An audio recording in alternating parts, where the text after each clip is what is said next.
belum. Oh, yang enggak ada. Yang ada warna. Pagi.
Karena barang ini rap kitaขึ้นdi mulaiขึ้นdi rap enggak ini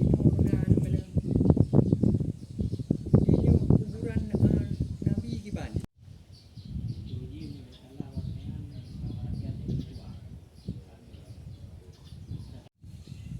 Kau tu kaya pilih.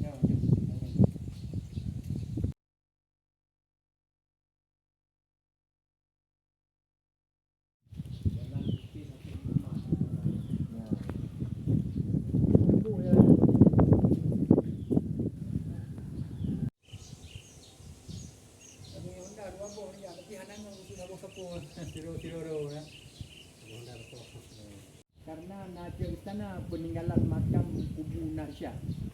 Sehingga kamu kena. Nah, selamatlah. Hidup jauh.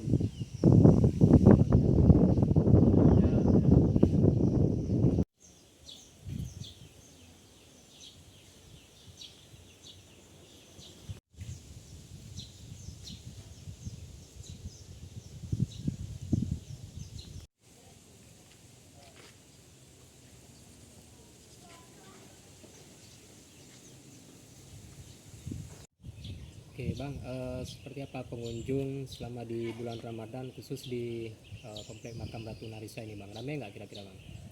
Semenjak masuk puasa memang nggak ada lagi. Walaupun ada cuma nggak begitu banyak. Sebelum puasa banyak pengunjung dan seluruh negara lah.